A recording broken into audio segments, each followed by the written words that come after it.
Untuk lampu luar beres hidup. Untuk lampu dalam beres hidup. Untuk exhaust fan beres hidup. Saya nak share macam mana saya jalan wayar untuk litar bahagian dapur basah ni, untuk lampu luar, exhaust fan dengan lampu dalam ni satu. Jadi macam mana orang kata litar skematik dia. Okey, ni kita ibarat lampu luar. Ini lampu dekat bahagian luar ni kan. Okey, ni. Okey, ni tuan-tuan ibarat dia exhaust fan. Okey, exhaust fan sini. Okey, ni kita lampu dalam satu. Okey, sini kat bahagian ni. Okey, lepas tu ni switch. Okey, switch kat sini maknanya yang ni satu kotak. Kita akan buat switch dua gang. Okey, satu kotak lagi ni kita akan buat switch satu gang. Gitu. Okey, senang je cara dia tuan-tuan. Okey, first kali. Okey, daripada lampu luar ni kita ambil yang paling hujung sekali, poin paling hujung. Kita tarik dia.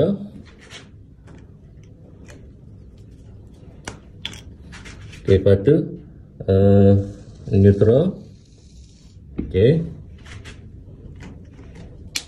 Lepas tu untuk hidup ke lampu ni, kita pergi ke switch dia. Okey, maknanya dekat sini kita tengok okey ada 3 kabel lah. Tuan-tuan nampak di sini. Okey, satu earth, satu neutral, satu live warna putih. Maknanya dua wire neutral dengan earth pergi ke point exhaust fan. Okey, live dia tu terus pergi ke switch dia ni. Kita tekan sini port nyala. Okey, untuk macam mana kita nak hidup ke exhaust fan ni. Okey, kita bagilah live satu dekat exhaust fan ni. Kita bagi ke live satu untuk exhaust fan ni. Okey, tapi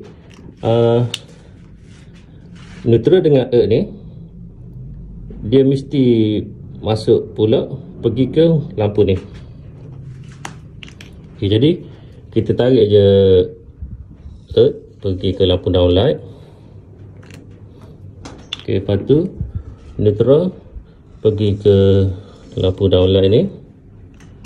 Okey, jadi untuk hidup ke lampu downlight ni kita pergi ke switch. Jadi masing-masing dah ada switch masing-masing dah. Bila kita on switch ni hidup lampu luar. Bila kita on switch ni hidup lampu downlight. Okay, bila kita on switch ni hidup exhaust fan. Okay, jadi untuk hidupkan setiap load dia mesti ada live, dia mesti ada neutral. Okey, yang ni live dengan neutral dia baru habis dekat sini. Jadi untuk hidupkan dia, okay, daripada DB, okay, ni earth bus bar, kita buat lagi ni earth bus bar kan. Okey, jadi daripada earth bus bar, daripada DB pergi ke point last looping situ. Okey, neutral juga sama juga. Okey, neutral bus bar. Okey, daripada neutral bus bar pergi ke point last ni. Jadi dah ada lah live dengan neutral dengan earth untuk pergi ke setiap point. Okey, yang ni daripada DB pergi ke sini, ada dah neutral dengan earth, pergi ke exhaust fan, ada supply neutral dengan earth dan pergi ke lampu. Okey, sekarang ni live daripada DB tak ada lagi.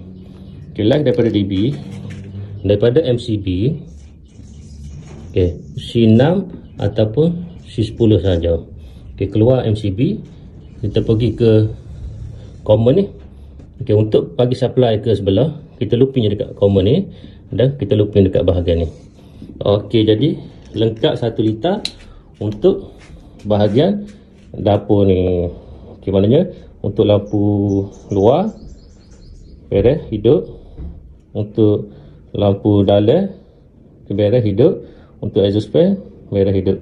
Okey, semua kabel yang ni untuk litar cahaya kita mesti pakai saiz 1.5 mm, dan untuk 1 liter maknanya live neutral earth daripada DB ni maksimum untuk 1 liter cahaya kita akan buat 10 poin, ataupun kita buat contoh macam ni, kita buat dekat bahagian sini untuk 1 liter. Okay, untuk bahagian sini 1 liter. Terpulang kepada tuan-tuan nak design, janji dia tak lebih 10 poin lah. Biasa kita akan buat macam tu.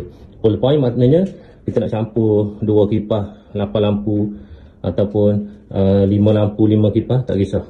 Yang tu adalah standard ataupun cara yang betul untuk follow spec ST. Okay, jadi harap tuan-tuan dapat belajar. Okay, pakat share supaya boleh buat projek wiring solar sendiri DIY.